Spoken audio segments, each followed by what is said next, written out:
আসসালামু আলাইকুম। বর্জ্য নিষ্কাশন চ্যাপ্টারে পার্ট 1 এ আমরা মোটামুটি বৃক্ক নিয়ে কিছু বাহ্যিক গঠন নিয়ে আলোচনা করেছি। তো এবার বৃক্কের যে অভ্যন্তরীণ গঠন অর্থাৎ বৃক্কের সূক্ষ্ম গঠন যেটা আছে সেটা নিয়ে আমরা একটু কথা বলব। এটা পার্ট 2। তো পার্ট 2 এ আমরা শুরু করব বৃক্কের সূক্ষ্ম গঠন।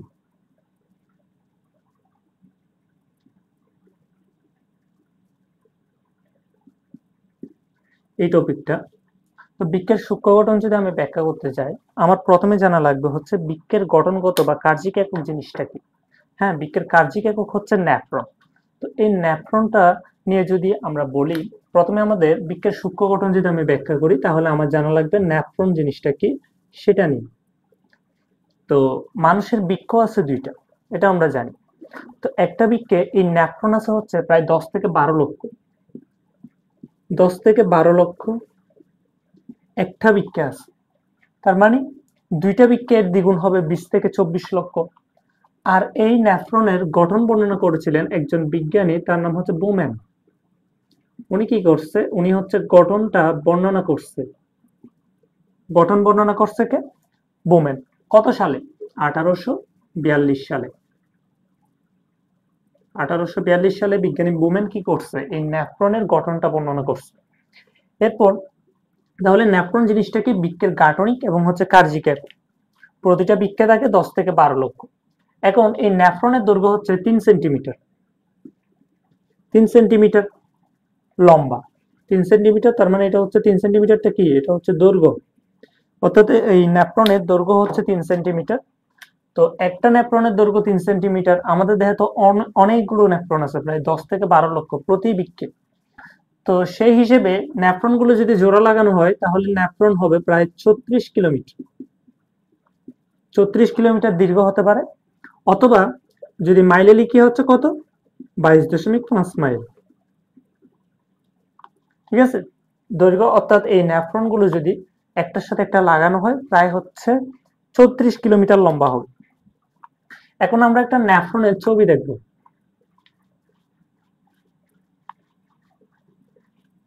ন্যাফ্রনটা দেখতে কেমন? প্রথমে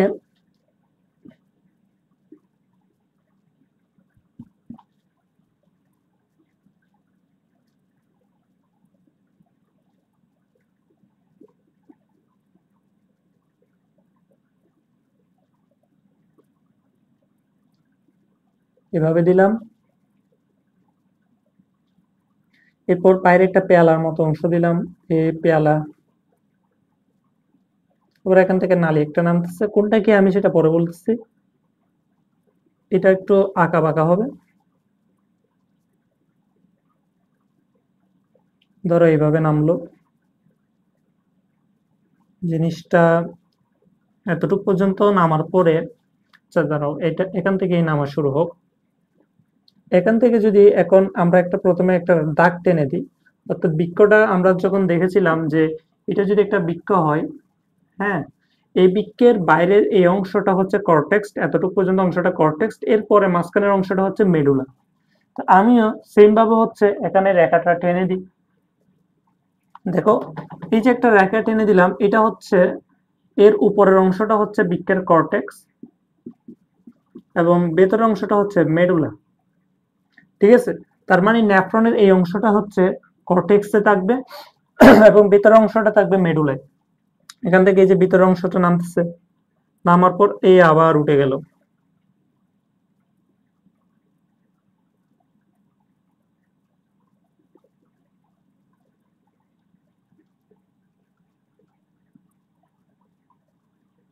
এটা এখন কিভাবে যাবে? একটু গিয়ে এখানে একটা সংগ্রাহক নালিকা আছে,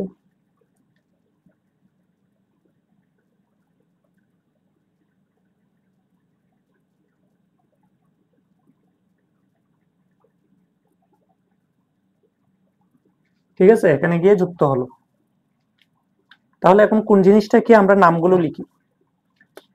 এই যে এখান থেকে এই অংশটার নাম ইনফারেন্ট arteriole. Efferent arteriole, efferent arteriole arteriole মানে হচ্ছে বা ধমনিকা। তো ধমনী, ধমনিকা, নাটক, নাটিকা। তো কোনটা কি আসলে বুঝে গেছো, কোনটা বড় কোনটা ছোট, কি জন্য ধমনিকা বলতেছি? এরপর এটা এদিকে হচ্ছে রক্ত প্রবেশ করবে এই ধমনী দিয়ে, আর এটা দিয়ে বের হয়ে যাবে। এটা হচ্ছে ইফারেন্ট, আর এটা হচ্ছে আফারেন্ট আর্টারিওল।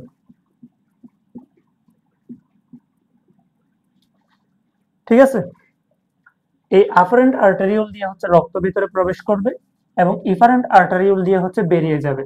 এই যে ভিতরের এই অংশটাকে বলা হয় গ্লোমেরুলাস। ঠিক আছে, এরপর এটাকে বলা হয় বোমান্স ক্যাপসুল, বাইরে যে পেয়ালার মতো অংশ, বোমান্স ক্যাপসুল। এরপর বোমান্স ক্যাপসুল গেল। এখন হচ্ছে এতটুকু পর্যন্ত অংশ, তাহলে আমরা কোনটা কি সেটা বুঝছি।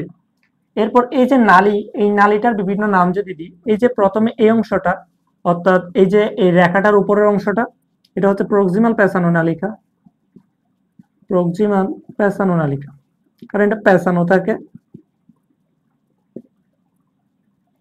আর এটা হচ্ছে হ্যানলি লুপ বা লুপ অফ হ্যানলি। এগুলি সবগুলো নিয়ে আমরা বিস্তারিত জানবো। এরপর এটা হচ্ছে ডিস্টাল পেছানো নালিকা। এখন বুঝেই নাও, ডিস্টাল মানে তো দূরে, তাই না? এটা দূরেই তো আছে। এই যে বোমান্স ক্যাপসুল থেকে কাছে যেটা সেটা প্রক্সিমাল পেছানো নালিকা, আমরা বলতে পারি যে নিকটবর্তী পেছানো নালিকা। এরপর যেটা দূরে সেটা হচ্ছে ডিস্টাল পেছানো নালিকা, আর মাঝখানেরটা হচ্ছে হ্যানলি লুপ, যেটা ইউ আকৃতি, এটা হচ্ছে ডিস্টাল পেছানো নালিকা। আচ্ছা, এই অংশটা এটাও বলা হয় সংগ্রাহক নালিকা। দেখো এটা সংগ্রহ করে, এই যে নেফ্রন থেকে যে অর্থাৎ মূত্র যেগুলি তৈরি হয় আর কি, এখনো মূত্র হয়নি, অনেক শোষণের পর হবে, সেগুলি সংগ্রাহক নালিকাতে এসে জমা হয়, সংগ্রাহক নালিকা। তাহলে আমরা মোটামুটি কোনটার নাম কি সেটা বুঝলাম। এখন এই যে দেখো, একটা বাহু নিচে নামছে, একটা বাহু উপরে উঠছে, তার মানে এটাকে আমরা বলতে পারি কি ঊর্ধ্বগামী, আর এটা হচ্ছে নিম্নগামী। মোটামুটি আমরা একটা নেফ্রনের চিত্র দেখলাম। ঠিক আছে,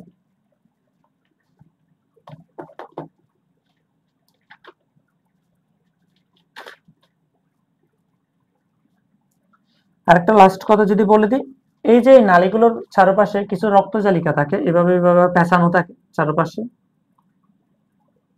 এগুলিকে কি বলা হয়? এগুলিকে বলা হয় পেরিটিউবিউলার নালিকা। পেরিটিউবিউলার নালিকা।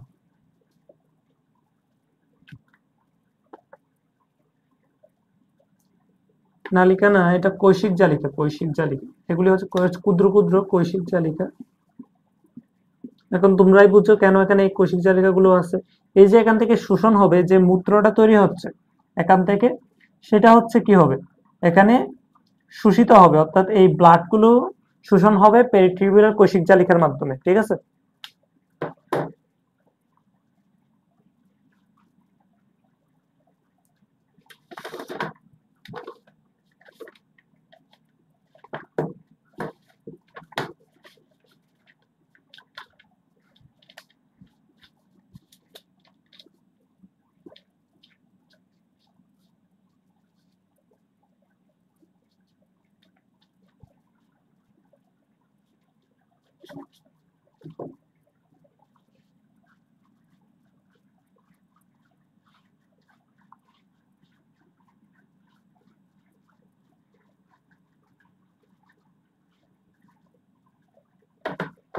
তাইলে নেফ্রন চিত্র তো দেখলাম।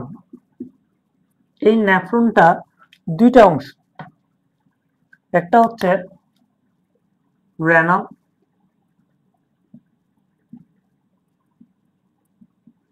টিউবিউল,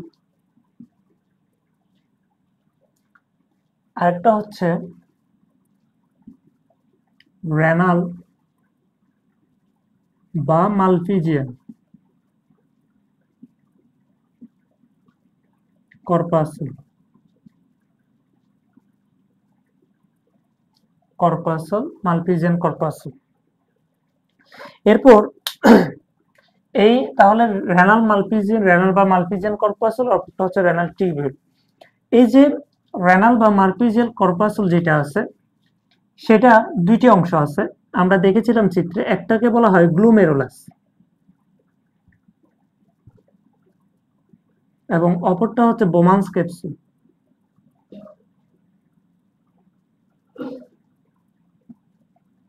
তোমরা যে ন্যাফ্রনের চিত্রটা আঁকছো, সেখানে দেখে একটা রেখাটা আনছি, সেটার উপরে ছিল কিন্তু গ্লোমেরুলাস এবং হচ্ছে বোমান্স ক্যাপসুল। তো এই অংশটা হচ্ছে রেনাল বা মালপিজিয়ান কর্পাসলের অংশ। আর রেনাল টিউবিউলের অপর নাম হচ্ছে বৃক্কীয় নালিকা বলা যায়। তো এই যে রেনাল টিউবিউল, এই রেনাল টিউবিউলের যে নালিকার অংশগুলো আছে, সেগুলো যদি আমি হিসাব করি, তিনটা অংশ আছে। একটা আমরা বলেছিলাম নিকটবর্তী বা প্রক্সিমাল পেছানো নালিকা,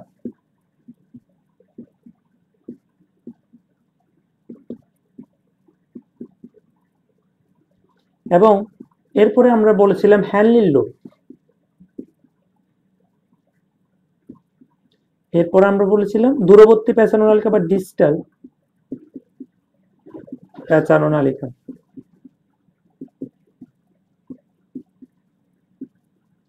এখন এই হ্যানলির লুপ অংশে আমরা দুইটা জিনিস দেখেছিলাম, সেটা আমি এদিকে লিখি। হ্যানলির লুপে কি দেখেছিলাম, যে একবার উপরে উঠে একবার নিচে নামে, উপরে আরোহণ, নিচে অবরোহণ। ঠিক আছে, এখন এর ইংলিশ গুলো হচ্ছে, আরোহণকে কি বলে, ASCEND, অ্যাসেন্ডিং। ঠিক আছে, আরেকটা হচ্ছে ডিসেন্ড।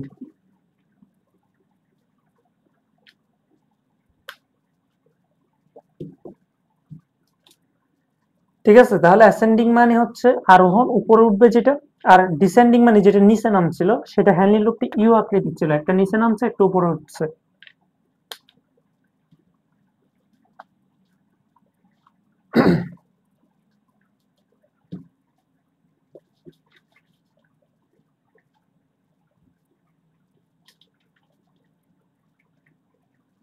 তাহলে আমরা প্রথমে হচ্ছে রেনাল কর্পাসল দিয়ে শুরু করি। এই জিনিসগুলো মুছে দিই।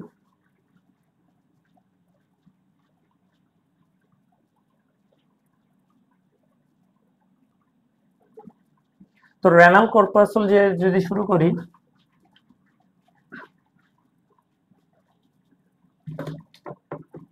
প্রথম টপিকটা হচ্ছে রেনাল কর্পাসল।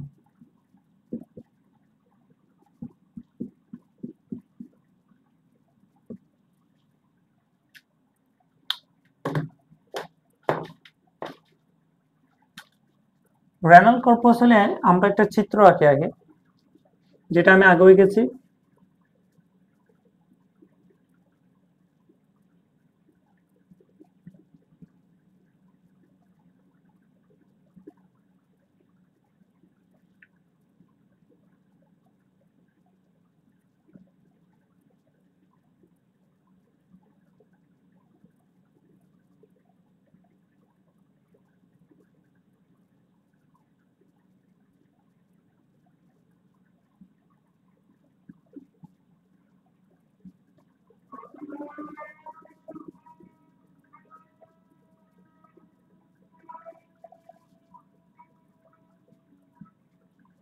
এটা হচ্ছে আমরা যেটা আঁকলাম, এটা হচ্ছে বোমান্স ক্যাপসুল, অর্থাৎ রেনাল কর্পাসল অংশটা আমরা নেফ্রনের সেটা আঁকতেছি।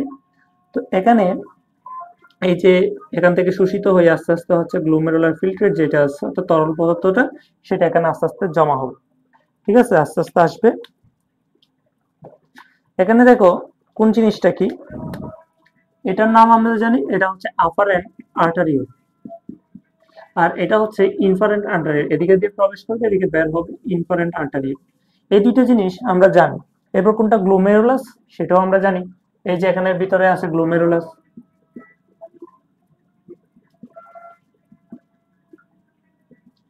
হ্যাঁ, এখানে ভিতরে আছে। এরপর এখানে কিছু আমরা এই জায়গায় কিছু কোষের মতো অংশ থাকে, এগুলিকে বলা হয় পোডোসাইট কোষ।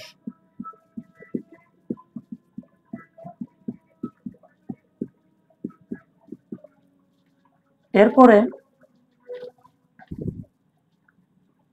এখানে কিছু কোষ থাকে, এগুলিকে বলা হয় এপিথেলিয়াল কোষ থাকে কিছু, এগুলি হচ্ছে অনেকটা আইসের মতো, আইসাকার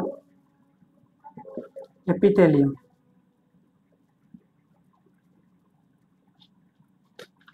ঠিক আছে, এখানে যে এই দাগের মতো কিছু অংশ আছে এগুলিকে বলা হয় মাইক্রোবিলাই।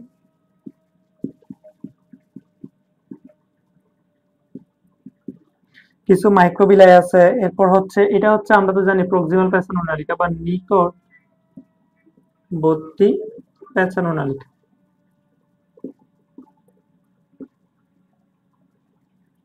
ঠিক আছে, তাহলে আমরা বুঝলাম কোনটা নিকটবর্তী পেছানো নালিকা, মাইক্রোবিলাই, পোরোসাইট কোষ আর গ্লোমেরুলাস। এরপর হচ্ছে আর এপিথেলিয়াম, এপিথেলিয়াল কোষ আমরা দেখলাম, ইফারেন্ট আর্টারিওলা দেখলাম। এরপর আরেকটা টপিক বাকি আছে এখানের মধ্যে, সেটা হচ্ছে এই যে এখানে যে ফাঁকা জায়গাটা আমরা দেখতেছি সেটাকে কি বলে? সেটাকে বলা হয় ক্যাপসুল স্পেস।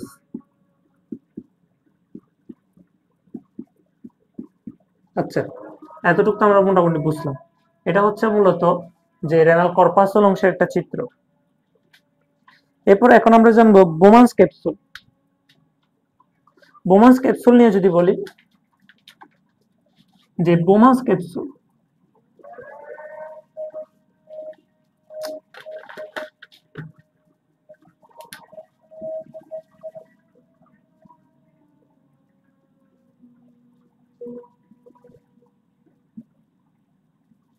এই যে বোমান্স ক্যাপসুলে কি দেখেছি, একটা ভেতরের অংশ আছে যেটা এখানে, আর একটা বাইরের অংশ। তো ভেতরের অংশ যেটা, সেটাকে বলা হয় ভিসেরাল স্তর। বতে ভিসেরাল আর বতে বাইরে, ভিতরে, বতে ভিতরে ভিসেরাল স্তর বা ভেতরের স্তর। এই ভেতরের স্তরে আমরা কি জিনিস দেখতে পাচ্ছি? এখানে কিছু পোডোসাইট কোষ আছে, পোডোসাইট কোষ। এরপর আর কি দেখতে পেলাম ভেতরের স্তরে? এই পোডোসাইট কোষগুলোর বর্ধিতাংশ কোষ ফুট প্লেট গঠন করে। অর্থাৎ এই পোডোসাইট কোষের বর্ধিতাংশ কি করে? ফুট প্লেট গঠন করে। এরপর এই যে পোডোসাইট কোষগুলো হচ্ছে ছাঁকনির মতো কাজ করে।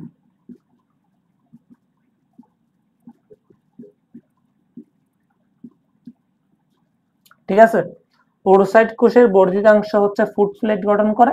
এরপর আর এটা হচ্ছে ছাঁকনির মতো কাজ করে। কিভাবে করে সেটা আমরা পরে দেখব। তো আপাতত এতটুকু জানলাম। আচ্ছা, ভেতরের স্তর তো গেল, এখন বাইরের স্তরে কি আছে? তো বাইরের অংশকে বলা হয় প্যারাইটাম।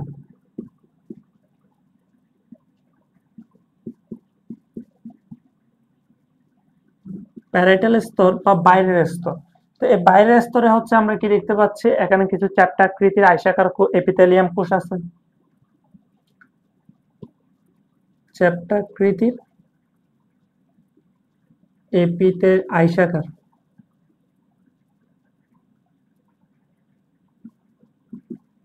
Epithelial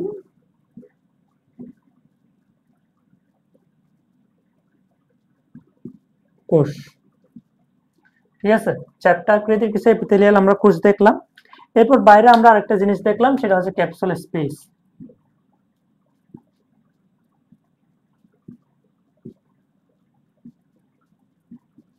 capsule space. তাহলে মোটামুটি আমরা বাইরে অর্থাৎ প্যারাইটাল স্তরে এই জিনিসগুলো দেখলাম। এখন আসলে ভেতর এবং বাইরের মাঝখানে যে অংশটা আছে এই জায়গায় আসলে কি হয় সেটা আমরা দেখব।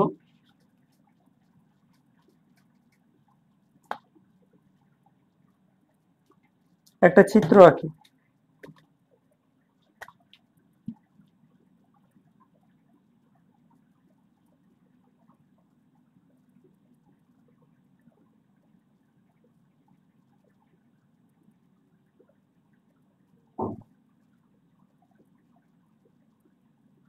আচ্ছা, এই যে আমরা এখানে হচ্ছে মূলত এই অংশটা অঙ্কন করছি, এখানে কি কি আছে, যে এই যে পোডোসাইট কোষ, এই সেই যা দেখলাম সেখানে, তার মানে এটা হচ্ছে ভেতরের অংশ, অর্থাৎ এটা হচ্ছে গ্লোমেরুলাসের অংশ। আর এই অংশটা হচ্ছে গ্লোমেরুলাসের বাইরে যেটা আছে ক্যাপসুল স্পেস, ক্যাপসুল স্পেসের অংশ। তার মানে কি হয় যে এখান থেকে মূলত হচ্ছে মূত্র যেটা আছে, অর্থাৎ এই যে রক্ত কৈশিক জালিকা যেগুলি আছে, রক্ত নালী এর মধ্যে তো রক্ত আছে, তো রক্ত থেকে যা যা শোষণ করা দরকার সেগুলো হচ্ছে কি করবে, এখান থেকে এই জায়গায় চলে আসবে। এই যে এই নালিকাতে চলে আসতেছে, এখানে কিভাবে এই যে চলে আসতেছে, চলে আসবে। তার মানে যে যে প্রাথমিক যে তরলটা আসবে সেটাকে বলা হয় গ্লোমেরুলার ফিল্ট্রেট।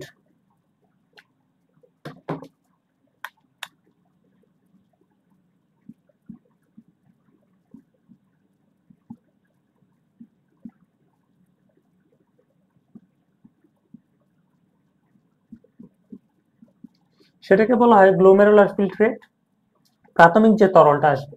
তার মানে এখানে আছে হচ্ছে রক্ত, কৈশিক জালিকার মধ্যে আছে রক্ত। এই রক্ত থেকে হচ্ছে যে যে নাইট্রোজেন গঠিত বর্জ্য বা যা কিছু আছে, যা যা প্রয়োজনীয় তা হচ্ছে এখানে চলে আসতেছে গ্লোমেরুলার ফিল্ট্রেট আকার। পরে এখান থেকে শোষিত হবে এখানে বিভিন্ন ধাপে, সেগুলো আমরা পরে দেখব। এই যে এখানে তিনটা লেয়ার তৈরি হয়, একটা দুইটা তিনটা, ঠিক আছে। তো এখন কোনটা কি, এখানে এই যে আমরা কিছু পোরোসাইট কোষ দেখতে পাচ্ছি, এগুলো হচ্ছে পোরোসাইট কোষ, ঠিক আছে। এগুলো হচ্ছে পোরোসাইট কোষ, মূলত হচ্ছে ক্যাপসুল স্পেসে থাকে না, এগুলো হচ্ছে ক্যাপসুল গ্লোমেরুলাসের একদম খাড়ায় খাড়ায় থাকে, এই যে এই জায়গায় যে থাকে। তো পোরোসাইট কোষটা এখানে, তো এখানে যে একটা অংশ ভেতরে, অর্থাৎ ক্যাপসুল স্পেসের মধ্যে একদম ডেও ডেও করে আঁকা বাঁকা ভাবে আছে না, তো সেটা হচ্ছে মূলত ফুট প্লেট। আচ্ছা, আমরা তিনটা ধাপগুলো দেখি।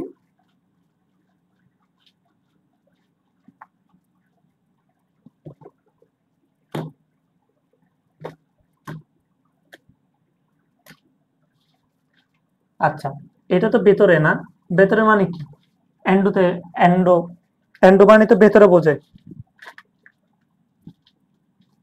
তাহলে আমরা লিখতে পারি এটা কি, গ্লোমেরুলার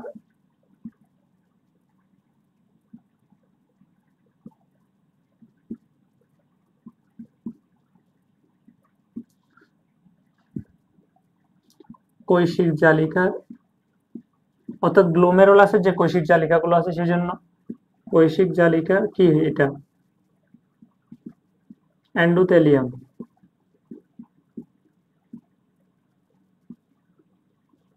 এরপরে এই ধাপটা,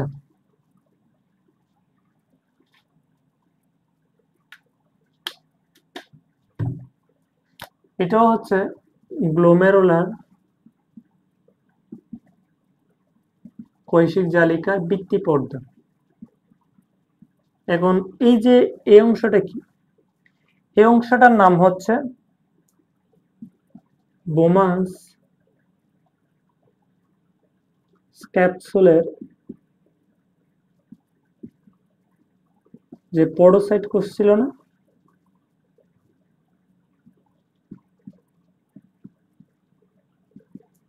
কোষের পাদচাকতি বা ফুট প্লেট।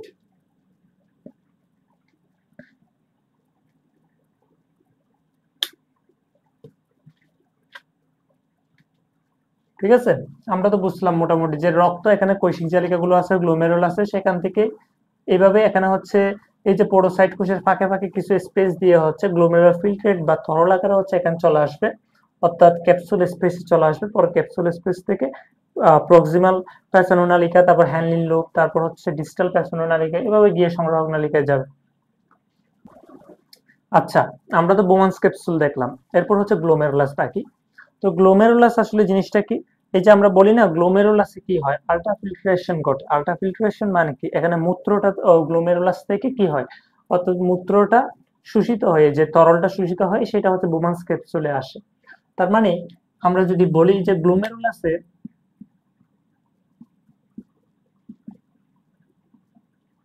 আল্ট্রাফিল্ট্রেশন ঘটে,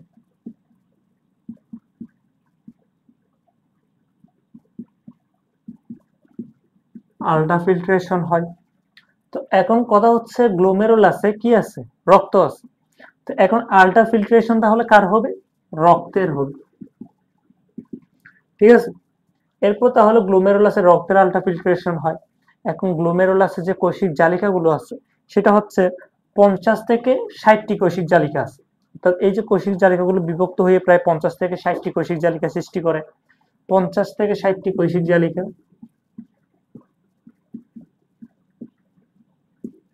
মানে ওই যে যেটা আপারেন্ট আর্টারিওলটা প্রবেশের পর সেটা বিভক্ত হতে হতে প্রায় 50 থেকে 60টি কোষিক জালিকা তৈরি করলো। আচ্ছা, 50 থেকে 60টি তো কোষিক জালিকা তৈরি করলো।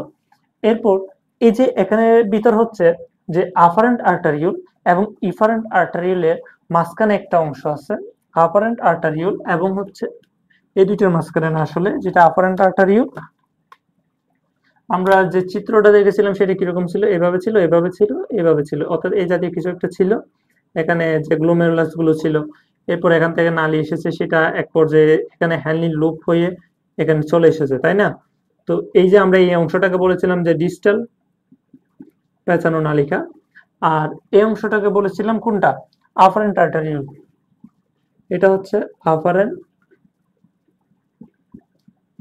আর্টারিওল, ঠিক আছে। এই আফারেন্ট আর্টারিওল এবং ডিস্টাল পেঁচানো নালিকা আমি তো এই পাশে দেখিয়েছি। এই ডিস্টাল পেঁচানো নালিকা চাইলে এই পাশেও হতে পারে, অর্থাৎ এদিকে যদি ঘুরে যেত এটা, তখন দেখতে অনেকটা এভাবে হতো। দেখো, চাইলে এটা এভাবেও হতে পারে, এই নয় যে সেটা একটা নির্দিষ্ট দিকেই হবে। এদিকে চলে আসলো, তখন ডিস্টাল পেঁচানো নালিকা হচ্ছে এটা। এই আফারেন্ট আর্টারিওল এবং ডিস্টাল পেঁচানো নালিকার মাঝখানে থাকে হচ্ছে জাক্সটা গ্লোমেরুলাস কমপ্লেক্স। এখানে থাকে এই যে অংশটা হচ্ছে, এটাকে বলা হয়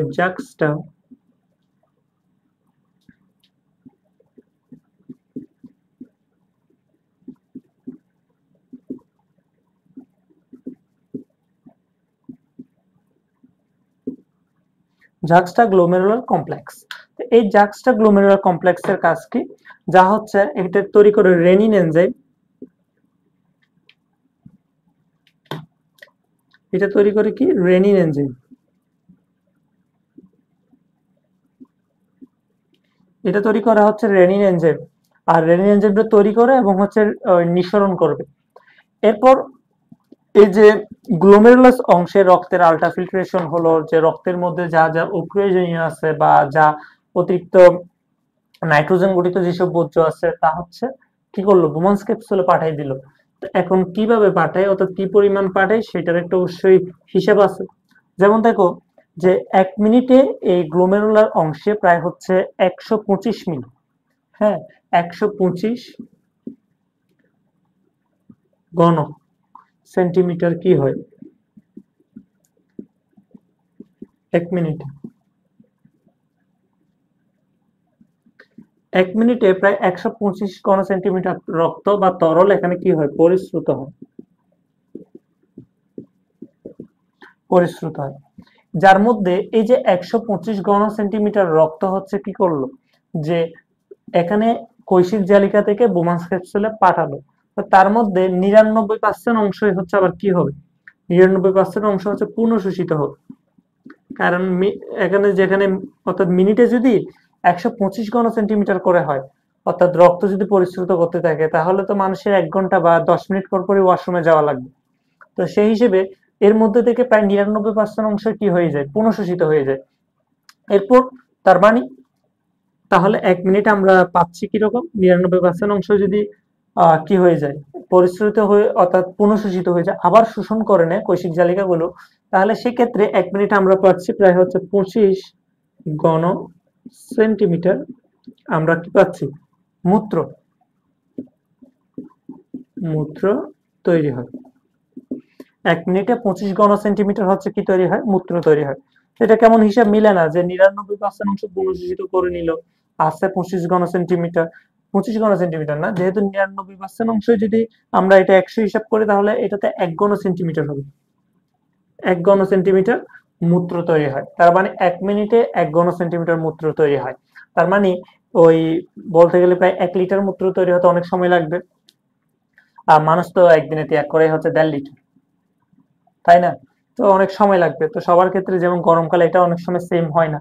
এটা হচ্ছে যখন বেশি পানি খাবো তখন একটা মান চলে আসবে। এটা একটা স্বাভাবিক একটা মান, যে 125 ঘন সেন্টিমিটার রক্ত সিলেক্ট হলো, যেটা বাইরে চলে আসছে।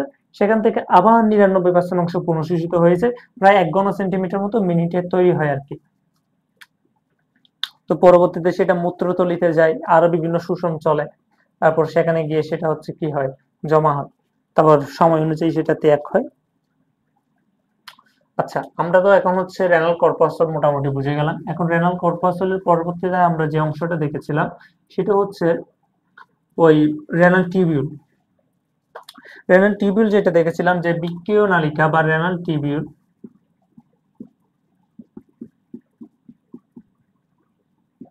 বা রেনাল টিউবিউল,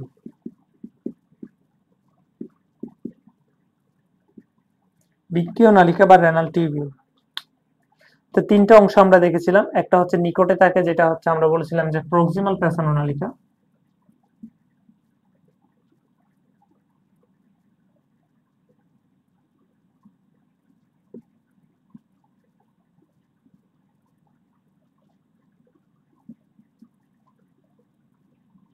এরপর আরেকটা ছিল হচ্ছে প্রক্সিমাল বা নিকটবর্তী, অপরটা ছিল হ্যানলির লোব। আর ৩ নম্বরে যেটা ছিল সেটা ছিল হচ্ছে ডিস্টাল প্যাসানো নালিকা। তো ১ নম্বরে আমি যদি হচ্ছে প্রক্সিমাল বা নিকটবর্তী প্যাসানো নালিকা নিয়ে কথা বলি, তাহলে সেই ক্ষেত্রে কি হয়? তো এই প্রক্সিমাল প্যাসানো নালিকা নিয়ে যদি আমি বলি, তো প্রক্সিমাল প্যাসানো নালিকা নিয়ে যেটা বলবো সেটা হচ্ছে এটা প্রায় হচ্ছে 14 মিলিমিটার লম্বা। পুরো ন্যাপ্রন প্রায় 3 মিলিমিটার বা পুরো হচ্ছে কত মিলিমিটার? প্রায় 3 সেন্টিমিটার। 3 সেন্টিমিটার লম্বা বলেছিলাম। সম্পূর্ণ ন্যাপ্রনটা ছিল 3 সেন্টিমিটার লম্বা। এরপরে হচ্ছে এই ন্যাপ্রনের আবার দুইটা অংশ পেয়েছিলাম, একটা হচ্ছে গ্লুমেরুলাস এবং অপরটা হচ্ছে বোমান্স ক্যাপসুল। ঠিক আছে, গ্লুমেরুলাস বোমান্স ক্যাপসুল যেটা হচ্ছে রেনাল কর্পাসলের অংশ, আর একটা হচ্ছে রেনাল টিউবিউল। আমরা প্রক্সিমাল প্যাসানো নালিকা, এরপর হচ্ছে হ্যানলির লোব এবং ডিস্টাল প্যাসানো নালিকা দেখেছি। তো এই টোটাল ন্যাপ্রনটা ছিল 3 সেন্টিমিটার, যার মধ্যে এই প্রক্সিমাল প্যাসানো নালিকা হচ্ছে 14 সেন্টিমিটার। এই প্রক্সিমাল প্যাসানো নালিকা হচ্ছে 14 সেন্টিমিটার। ঠিক আছে, এরপর এই প্যাসানো নালিকা আমরা দেখেছিলাম যে প্রক্সিমাল প্যাসানো নালিকা, হ্যানলির লোব এবং ডিস্টাল প্যাসানো নালিকার চারপাশে কিছু হচ্ছে কৈশিক জালিকা প্যাঁচানো অবস্থায় ছিল। এগুলিকে আমরা বলেছিলাম কি? পেরিটিউবিউলার ক্যাপিলারি, ক্যাপিলারি বলতে পারি, ক্যাপিলারি বা কৈশিক জালিকা। পেরিটিউবিউলার, টেরিবিউলার ছিল না, টেরিবিউবুলার, টেরিবিউবুলার, টেরিবিউবুলার হবে।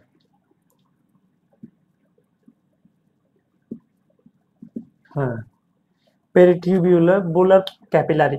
আচ্ছা, একটা হবে আর কি, এটা ইংলিশ শব্দ, পেরিটিউবিউলার ক্যাপিলারি, যেটা পেঁচানো অবস্থায় ছিল, বেষ্টন করে রাখছে।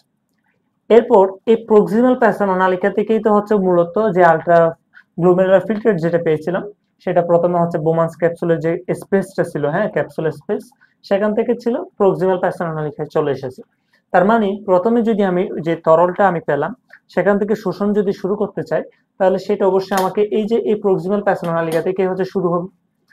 এর আগেও কিছু হবে। তো প্রক্সিমাল প্যাসানো নালিকায় হয় নির্বাচনমূলক পুনঃশোষণ।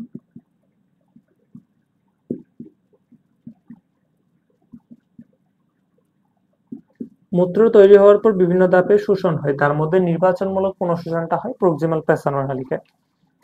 এরপর হচ্ছে আরেকটা আছে হ্যানলির লোব। এরপর প্রক্সিমাল প্যাসানো নালিকা নিয়ে এটুকু জানলে হবে। আর প্রক্সিমাল প্যাসানো নালিকা যে আরেকটা বলি, এটা হচ্ছে এক স্তরে এপিথেলিয়াল কোষ দিয়ে গঠিত, এক স্তরে এপিথেলিয়াল কোষ দিয়ে গঠিত। এরপর 2 নম্বরে হচ্ছে হ্যানলির লোব। হ্যানলির লোব বা ন্যাফ্রন ফাঁস, এটা ন্যাফ্রন ফাঁস কেন বলা হয়? কারণ এটা অনেকটা ফাঁসের মতো, এভাবে ইউ আকৃতি।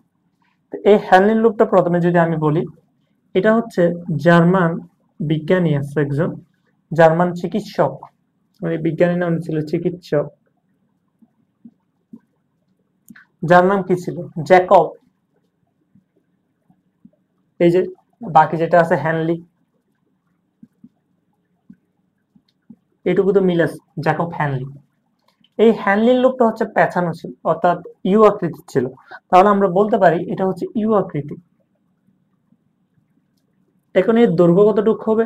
পুরো ন্যাপথলিন ছিল 3 সেন্টিমিটার। হ্যাঁ, তো যার মধ্যে আমরা পেয়েছিলাম প্রক্সিমাল প্যাসানো নালিকা 14 মিলিমিটার, তার মানে এটা হচ্ছে 11 মিলিমিটার। আস্তে আস্তে 3 সেন্টিমিটার হবে আর কি, অর্থাৎ সবগুলো যোগ করলে। আচ্ছা, এটা হচ্ছে 11 মিলিমিটার লম্বা। এরপর এর আমরা তিনটা অংশ দেখেছিলাম, হ্যালির লুপের তিনটি অংশ।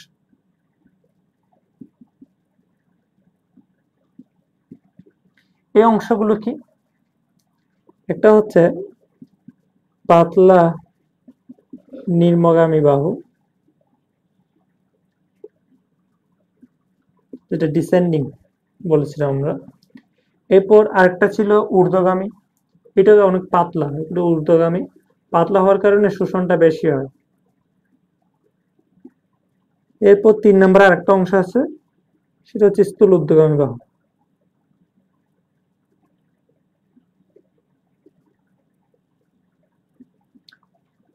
এই তিনটা অংশ। স্থূল ঊর্ধ্বগামী বাহু মানে জাস্ট এভাবে যখন উঠবে, এই অংশটা স্থূল ঊর্ধ্বগামী বাহু।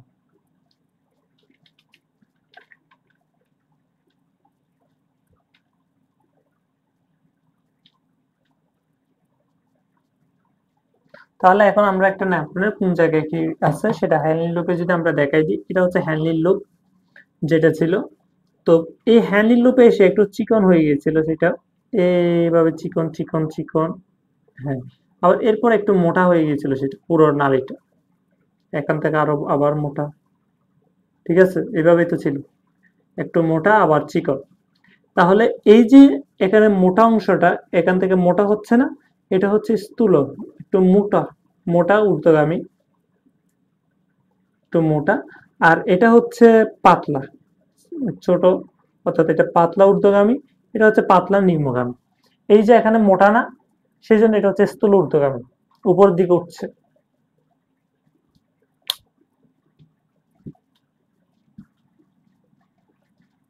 হ্যান্ডলিং লুপও গেল, এরপর ডিস্টাল প্যাসেনোনা লিখো।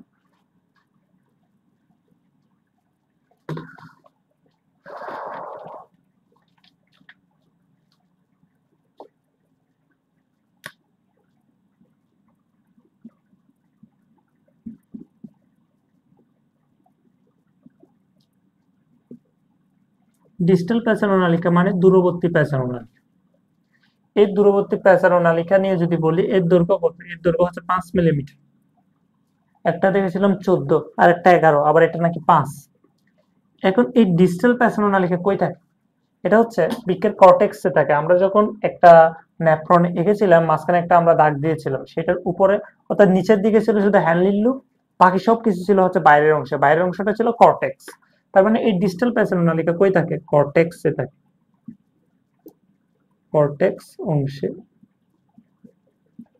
এরপর কর্টেক্স অংশ তো আমরা পেলাম। এখন এর প্রাচীরটা কি দিয়ে গঠিত? এর প্রাচীর হচ্ছে একস্তরী এপিথেলিয়াম, যেটা বলেছিলাম, একস্তরী এপিথেলিয়া কোষে গঠিত, একস্তরী এপিথেলিয়াল কোষে গঠিত। আচ্ছা, একস্তরী এপিথেলিয়াল কোষে গঠিত বুঝলাম। এরপর হচ্ছে আমরা বলেছিলাম যে এই ন্যাফ্রনের চারপাশে কিছু কৈশিক জালিকা থাকে, এগুলি কি? পেরিটিউবিউলার ক্যাপিলারি, সেটা এখানেও থাকবে। আচ্ছা, সেটা গেল। এরপর এই ডিস্টাল প্যাসেনোনালিকার পরবর্তী অংশটা কি বলতো? এই ডিস্টাল প্যাসেনোনালিকার পরবর্তী অংশটা ছিল সংগ্রাহক নালিকা। তার মানে এই ডিস্টাল প্যাসেনোনালিকাটা পরবর্তীতে সংগ্রাহক নালীতে গিয়ে প্রবেশ করে। আচ্ছা, এটুকু তো বুঝলাম। এরপর হচ্ছে এই সংগ্রাহক নালিকাতে গেল ডিস্টাল প্যাসেনোনালিকা। তাহলে মূত্রটা অর্থাৎ আর যেটা গ্লুমেরুলার ফিল্ট্রেট যেটা ছিল, সেটা প্রথমে কৈশিক জালিকা থেকে রক্ত পরিশ্রুত হয়ে 125 মিলি ক্যাপসুল স্পেসে প্রবেশ করলো, যেটা বোমান্স ক্যাপসুলের স্পেস যেটা ছিল সেখানে প্রবেশ করলো। তো সেখানে 99% অংশ আবার পুনঃশোষিত হয়, 1 ঘন সেন্টিমিটার মূত্র তৈরি হয়। তো সেখান থেকে কি হয়, সেই মূত্রটা প্রক্সিমাল প্যাসেনোনালিকা বা নিকটবর্তী প্যাসেনোনালিকায় প্রবেশ করে, টিউবুলার ক্যাপিলারির চারপাশে আছে, তারা কিছু অংশ শোষণ করবে। এরপর হচ্ছে সেখান থেকে আসবে হ্যান্ডলিং লুপে, সেখানেও আছে, সেখানেও কিছু শোষণ হবে। এরপর আসবে হচ্ছে ডিস্টাল প্যাসেনোনালিকায়, অর্থাৎ এই যে মূত্রটা বহন করে করা হচ্ছে সেখান থেকে সংগ্রাহক নালিকায় নিয়ে যাবে। তার মানে ডিস্টাল প্যাসেনোনালিকা থেকে মূত্রটা যাবে সংগ্রাহক নালিকায়। আচ্ছা, অনেকগুলো সংগ্রাহক নালিকা আবার হচ্ছে বিভিন্ন জায়গা থেকে। সংগ্রাহক নালিকা আমরা দেখেছিলাম অনেকটা গাছের মতো এভাবে এভাবে দেওয়া হয়েছিল, যে কিছু কিছু জায়গায় এগুলি বিভিন্ন জায়গা থেকে এসে এসে এখানে যুক্ত হয়, যে ডিজিটাল প্যাসেন নালিকা গুলো। তো এভাবে অনেকগুলো হচ্ছে ডিজিটাল একটা সংগ্রাহক নালিকায় গিয়ে যুক্ত হয়। এই সংগ্রাহক নালিকাগুলো হচ্ছে একসাথে মিলিত হয়ে গঠন করে একটা নালী, যেটা আমি প্রথম ক্লাসে বলেছিলাম পার্ট 1 এ, সেটা হচ্ছে ডাক্ট অফ ব্যালিডি। ডাক্ট অফ কি? ব্যালিনি। এখন এর পরবর্তী অংশটা সেখানে বলেছিলাম, এই ডাক্ট অফ ব্যালিনি থেকে হচ্ছে মূত্রটা যাবে মাইনর ক্যালিক্স।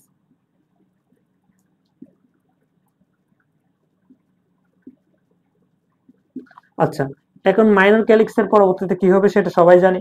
মাইনর ক্যালিক্স থেকে মেজর ক্যালিক্স, এরপর হচ্ছে আস্তে আস্তে প্যালভিসে যাবে, সেখান থেকে হচ্ছে ইউরেটার করে হচ্ছে মূত্রথলিতে যাবে। এই ধাপগুলো ছিল আর কি। আচ্ছা, গেল। এখন আমরা দেখবো যে আমরা জানতাম এই যে নেফ্রনের মোটামুটি আমরা বৃক্কীয় নালিকা বা রেনাল টিউবিউল অংশটাও পড়ে ফেললাম। এরপর হচ্ছে এখন আমরা দেখবো নেফ্রনের প্রকারভেদ। নেফ্রনের প্রকারভেদ, নেফ্রনের প্রকারভেদ যদি বলি, নেফ্রন মূলত হচ্ছে তিন ধরনের। একটা হচ্ছে সুপারফিশিয়াল,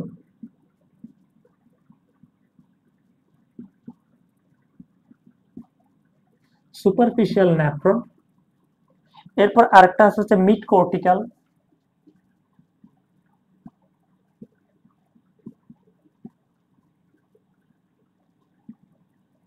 সুপারফিশিয়াল গেল, মিড কর্টিক্যাল গেল। এরপরে আরেকটা আছে সেটা কি? জাক্সটা মেডুলারি।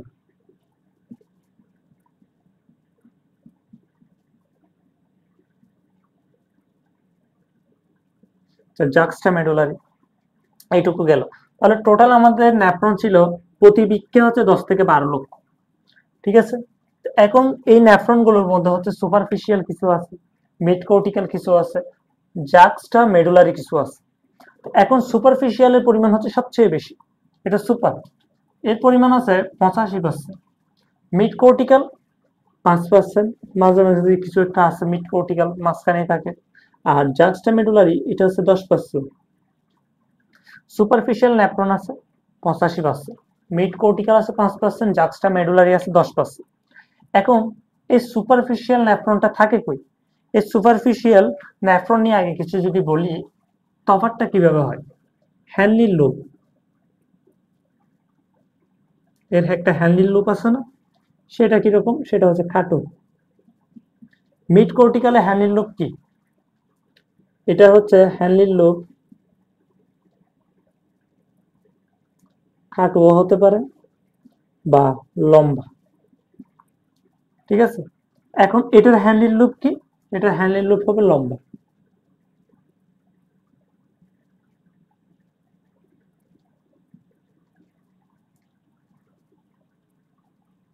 আচ্ছা, এই সুপারফিশিয়ালটা কই থাকে? সুপারফিশিয়ালটা অবস্থান করে কোথায়?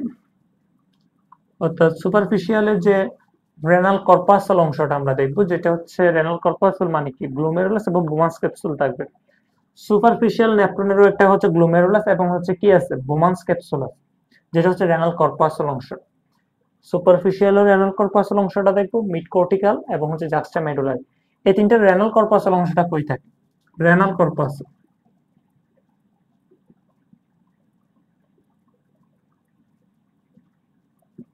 Renal corpuscle. এই সুপারফিশিয়ালের রেনাল কর্পাসল অংশটা কই থাকে? কর্টেক্সের, কর্টেক্সের পরিধির দিকে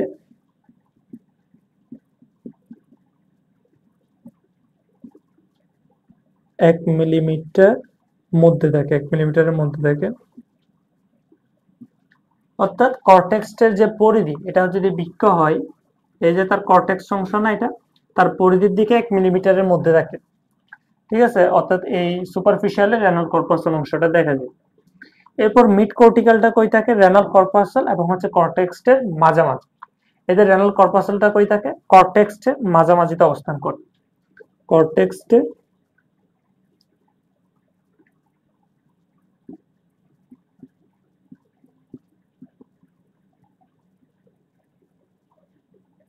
কর্টেক্সের মাঝামাঝি হচ্ছে এদের রেনাল কর্পাসল অংশটা, মিড কর্টিক্যাল মাঝামাঝি থাকে। আচ্ছা, জাক্সটা মেডুলারি কোথায়? এটা থাকে কর্টেক্সের ভিতরের দিকে, কর্টেক্সের ভিতরের দিকে রেনাল কর্পাসল অংশটা কর্টেক্সের ভিতরের দিকে থাকে। তার মানে এখন হচ্ছে এটা যে বাইরের দিকে থাকে আমরা বুঝলাম সুপারফিশিয়াল, কোথায় থাকে, পরিধির দিকে 1 মিলিমিটারের ভিতরে। মিড কর্টিক্যাল কর্টেক্সের মাঝামাঝি অংশে। জাক্সটা মেডুলারি থাকে কর্টেক্সের ভেতরের দিকে। তো কর্টেক্সের ভেতরের দিকে যদি আরেকটু চলে আসে সেটা চলে যাবে মেডুলায়, অর্থাৎ মেডুলার খাড়ায় একদম থাকে না। তার মানে এটা থাকে হচ্ছে মেডুলার সংযোগস্থলে, মেডুলার সংযোগস্থলে রেনাল কর্পাসল অংশটা দেখা যায়।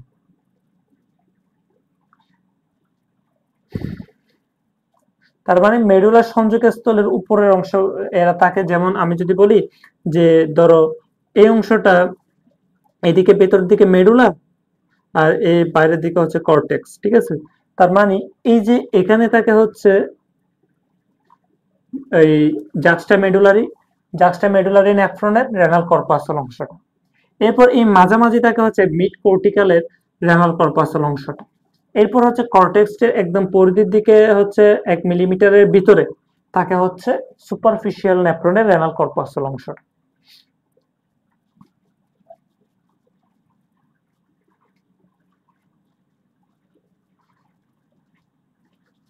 বাস নেফ্রন নিয়ে আমরা অনেক কিছুই জানলাম। এখন শুধু আরেকটা জিনিস জানবো, সেটা হচ্ছে নেফ্রন নিয়ে লাস্ট কথা, নেফ্রন কি কি কাজ করে, নেফ্রনের কাজ। নেফ্রনের কাজগুলো জানবো। আচ্ছা, আমরা নেফ্রনের কাজ তো মোটামুটি এখানে যে পড়েছিলাম সেখানে অনেক কিছু বলে ফেলছি, যে 125 ঘন সেন্টিমিটার যে তরল পরিশ্রুত করলো, হ্যাঁ, সেখান থেকে আরো কি কি করছে, শোষণ তোষণ এসে। তার মানে এই নেফ্রন কাজ হচ্ছে পরিশ্রুত করো, ঠিক আছে, পরিশ্রুতকরণ। এরপর হচ্ছে আরেকটা দেখলাম যে এর পাশে অর্থাৎ নেফ্রনের আশেপাশে কিছু হচ্ছে কোষিক জালিকা থাকে। এই কোষিক জালিকাগুলোকে বলা হয় পেরিটিউবিউলার ক্যাপিলারি। তো এই পেরিটিউবিউলার ক্যাপিলারি কি করে, পুনঃশোষণ করে না। তার মানে এখানে আমরা দেখেছিলাম যে মূত্র যেটা তৈরি হয়েছিল, হ্যাঁ, সেখান থেকে হচ্ছে প্রায় 99% অংশ পুনঃশোষিত হয়ে গিয়েছিল। পুনঃশোষণ, আচ্ছা, পুনঃশোষণ। এরপর এখানে হচ্ছে কিছু ক্ষরণও ঘটে,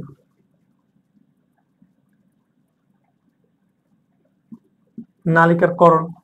এরপর হচ্ছে এখানে নতুন পদার্থ সৃষ্টি, যেগুলো বইয়ে দেওয়া আছে আর কি, নতুন পদার্থ সৃষ্টি। এরপর 5 নম্বরে হচ্ছে নেফ্রন আর কি কাজ করে, যে নেফ্রন আমাদের দেহে হচ্ছে পিএস মাত্রা বজায় রাখে, পিএস বজায় রাখে। তো পিএস এর যে একটা মাত্রা সেটা আছে, সেটা কি করে, নিয়ন্ত্রণ করে। এরপর 6 নম্বরে যদি বলি, সেটা হচ্ছে বিভিন্ন হরমোন করণ।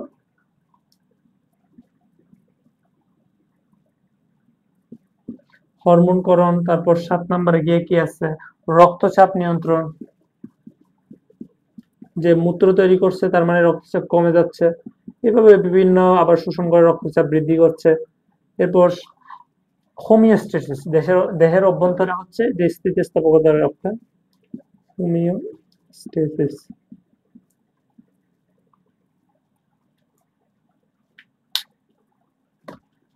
এগুলি ছিল হচ্ছে মূলত নেফ্রনের কাজ।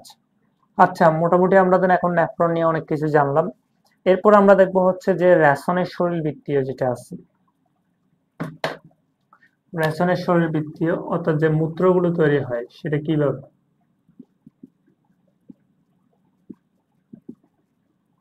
ঠিক আছে, তাইলে আমরা প্রথমে হচ্ছে যে রেশন, এটাকে আমরা দুই ভাগে ভাগ করবো, অর্থাৎ দুইটা প্রক্রিয়া শরীরবৃত্তীয় যে পুরো কাজটা, সেটা হচ্ছে 1 নাম্বার যকৃতে নাইট্রোজেন গঠিত বর্জ্য তৈরি হবে।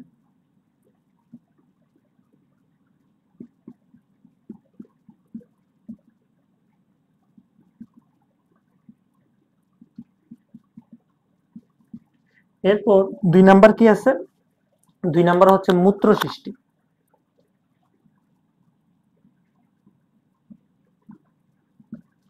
আমরা এখন 1 নাম্বারটা নিয়ে আলোচনা করব। প্রথম হচ্ছে নাইট্রোজেনজাত বর্জ্য যেটা আছে সেটা কিভাবে সৃষ্টি হয়। প্রথম হচ্ছে আমরা নাইট্রোজেনজাত বর্জ্য তৈরি। তো নাইট্রোজেনজাত বর্জ্য কি কি আমরা দেখেছিলাম, ইউরিয়া।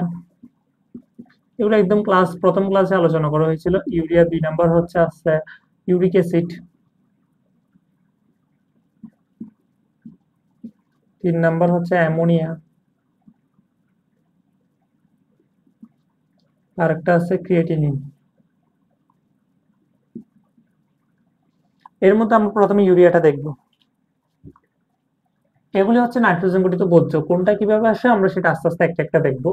প্রথমে আমরা ইউরিয়া দিয়ে শুরু করি। ইউরিয়াটা দেখো, ইউরিয়ার সংকেতটা কি? আমরা এটা প্রথম ক্লাসে দেখেছিলাম যে NH2 Cu NH2, ঠিক আছে? এটা হচ্ছে ইউরিয়া। তার মানে ইউরিয়াটা হচ্ছে এখানে, অর্থাৎ রেশন বর্জ্য হচ্ছে নাইট্রোজেন গঠিত বর্জ্য। ইউরিয়াটা কিভাবে তৈরি হয় সেটা আমরা দেখব। প্রথমে ইউরিয়া নিয়ে যদি বলি, যদি যে রেশন বর্জ্যটা নির্গত হয় শরীর থেকে, সেখানে যদি এই ইউরিয়ার আধিক্য বেশি হয়, তখন হচ্ছে সেটাকে বলা হয় ইউরিওটেলিজম।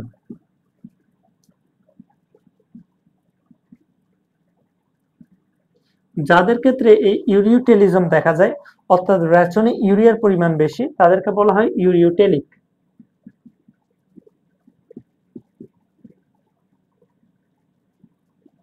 ইউরিওটেলিক প্রাণী। ইউরিয়াটা কিভাবে আসে? প্রথমে আমরা আমিষ জাতীয় খাবার খাই, কিছু ধাপ আছে। এই যে আমিষ জাতীয় খাবার যেটা খেলাম, সেটা কি হবে? এনজাইমের সহায়তায় কি হয়? এনজাইমের সহায়তায় কি তৈরি হয়? Amino acid.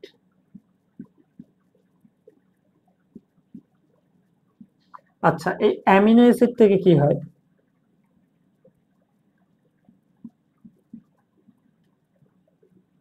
এই অ্যামিনো অ্যাসিড থেকে হচ্ছে ডিঅ্যামিনেশন, অর্থাৎ অ্যামিন গ্রুপটা বাদ দেওয়া। অ্যামিন গ্রুপটা বাদ দেওয়া দিয়ে, অ্যামিন গ্রুপটা যদি বাদ দিই তাহলে আমি পাবো কিটো অ্যাসিড।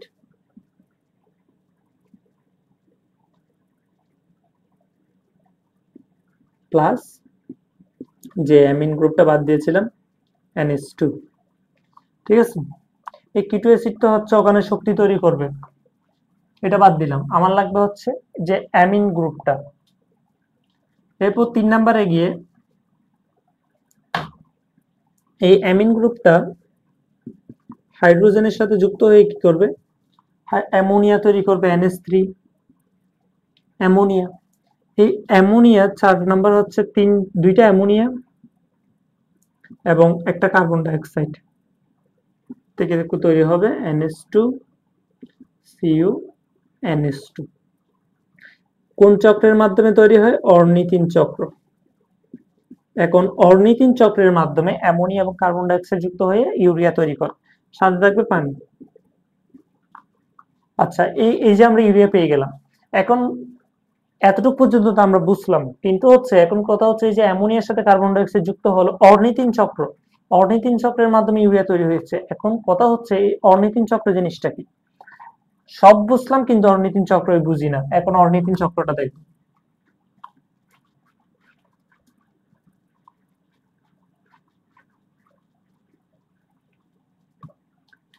অর্নিথিন চক্রে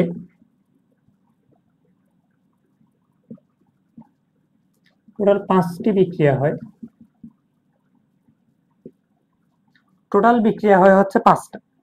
এই 5টা বিক্রিয়ার মধ্যে যদি আমি বলি, 5টা বিক্রিয়ায় প্রথম যে 2টা বিক্রিয়া, প্রথম 2টা হয়, 2টি বিক্রিয়া, প্রথম যে 2টা সেটা হয় যকৃত কোষের মাইটোকন্ড্রিয়া। যকৃত কোষের মাইটোকন্ড্রিয়া, যকৃত মাইটোকন্ড্রিয়া, এতটুকু লিখলাম, কারণ অর্নিথিন চক্র হয় যকৃতে। বাকি যে 3টা বিক্রিয়া সেগুলিও হয় যকৃতের সাইটোপ্লাজম, যকৃত কোষের সাইটোপ্লাজম, সাইটোপ্লাজম। আচ্ছা, 2টি হয় যকৃত কোষের মাইটোকন্ড্রিয়া এবং বাকি 3টা হয় যকৃত কোষের সাইটোপ্লাজম, ঠিক আছে? এখন আমরা এই 5টি বিক্রিয়াগুলো একটা একটা দেখব।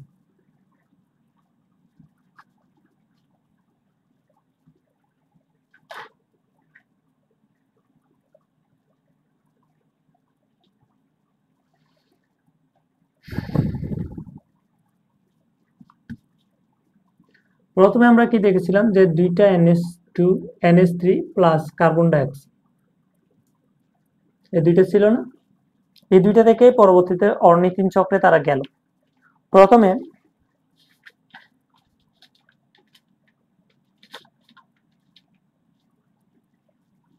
এই 2NH3 প্লাস কার্বন ডাইঅক্সাইড একটা এখানে কি আসবে, এনজাইম যেটা আসবে সেটা হচ্ছে কার্বাময়েল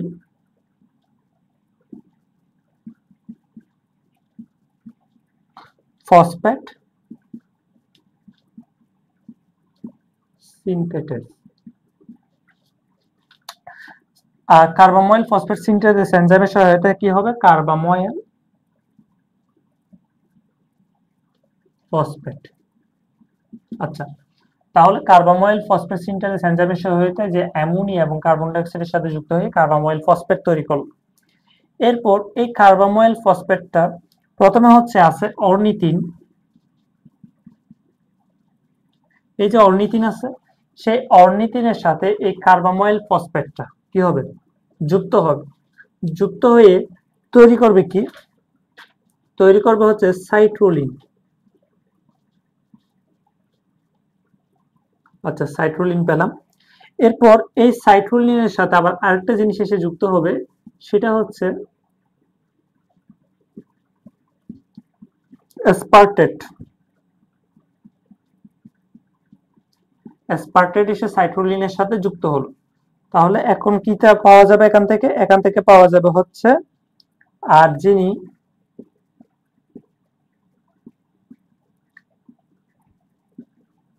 আর্জিনিনোসাকসিনেট। কোন এনজাইমটা ছিল এখানে, আর্জিনিনোসাকসিনেট সিনথেটেস।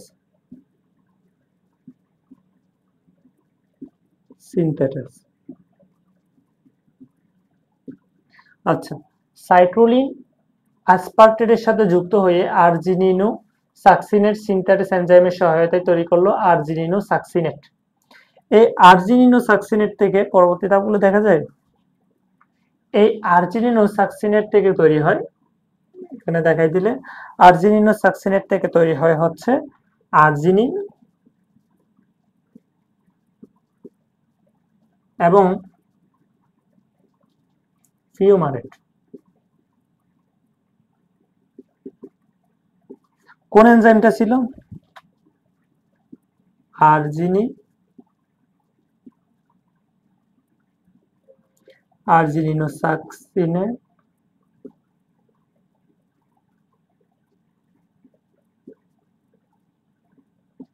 আর্জিনিনোসাকসিনেস। এই এনজাইমের সহায়তায় যে আর্জিনিনোসাকসিনেট থেকে হচ্ছে তৈরি হলো আর্জিনিন প্লাস পিউমারেট। আচ্ছা, এর পরবর্তী ধাপগুলো আমি এখানে দেখাই, এই পাশে করে।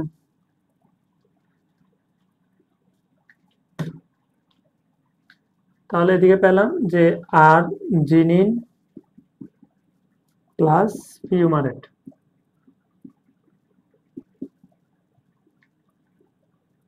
এর পরবর্তীতে আমরা কি পাবো, এর পরবর্তীতে আমরা এখান থেকে পাবো ইউরিয়া, আরেকটা কি, আরেকটা হচ্ছে অর্নিথিন। ইউরিয়া এবং অর্নিথিন পেলাম। এখন হচ্ছে এই যে আর্জিনিন এবং পিউমারেট পেলাম, তো এখানে এনজাইম কি ছিল, আর্জিনেস প্লাস পানি ছিল। আর্জিনেস এনজাইমের সহায়তায় যে এখানে আমরা যে আর্জিনিন পিউমারেট পেলাম সেটা থেকে ইউরিয়া এবং অর্নিথিন তৈরি হলো। এই যে ইউরিয়া সেটা আমাদের তৈরি করাটা ছিল মূল লক্ষ্য। তার মানে যকৃতে কি তৈরি হয়, অর্নিথিন চক্রের মাধ্যমে ইউরিয়া তৈরি হয়। আর এই যে অর্নিথিন যেটা আছে সেটা আবার ঠিক এই জায়গায় এসে এই যে বিক্রিয়ায় যেটা অংশগ্রহণ করেছিল সেখানে এসে আবার কি করবে, অংশগ্রহণ করবে। আচ্ছা, তাহলে ইউরিয়া গেল। এখন দেখবো ইউরিক অ্যাসিড, 2 নম্বরে আছে ইউরিক অ্যাসিড। এই ইউরিক অ্যাসিড জানার জন্য আমাদের জানতে হবে হচ্ছে নিউক্লিওটাইড নিয়ে, যেটা আমরা ডিএনএ আরএনএ তে দেখেছিলাম আমাদের দেহে আছে নিউক্লিওটাইড, নিউক্লিক অ্যাসিড। প্রথমে আমরা নিউক্লিক অ্যাসিড যেটা আমরা ডিএনএ আরএনএ তে দেখেছিলাম, এই নিউক্লিক অ্যাসিড কি কি আছে? পিউরিন বেস আছে আর একটা পাইরিমিডিন।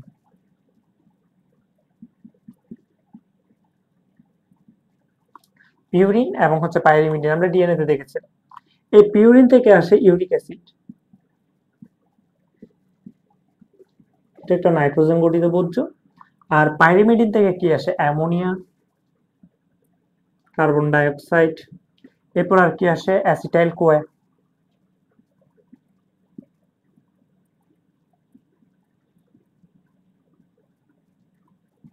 অ্যাসিটাইল কোয়া, ঠিক আছে, এই তিনটা।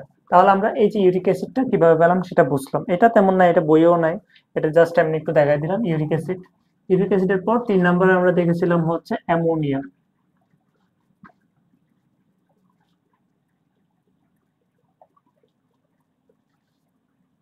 অ্যামোনিয়া সেটা মূলত আমরা যে ইউরিয়ার ক্ষেত্রেও দেখে ফেলেছিলাম। তাহলে 3 নাম্বার হচ্ছে অ্যামোনিয়া, সেটা জাস্ট একটু মনে করে দেওয়া যে আমিষ আমরা যেটা খাই সেখান থেকে আসে কি? Amino acid.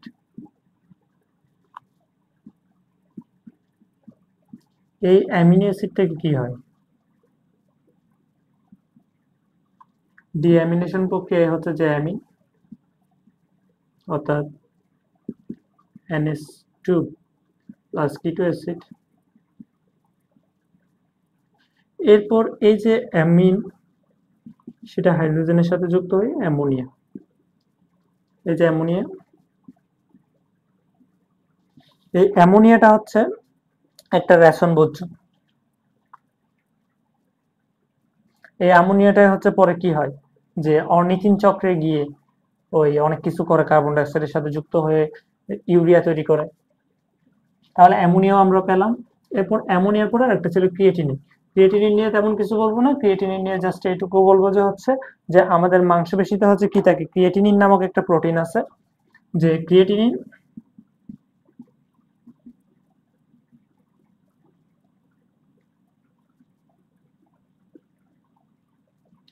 আমাদের মাংসপেশিতে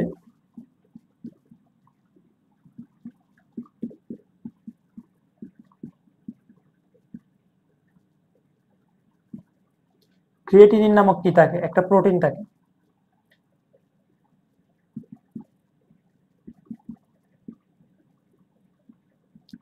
আর এই ক্রিয়েটিনিন প্রোটিনটা কি?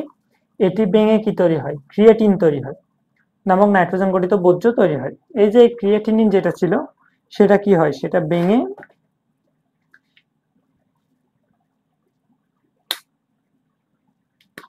আর এই যে ক্রিয়েটিনিন যে প্রোটিনটা আছে সেটা হচ্ছে পরবর্তীতে ভেঙে কি হয়? নাইট্রোজেন গঠিত বর্জ্য তৈরি। আজকে তাহলে এই পর্যন্ত।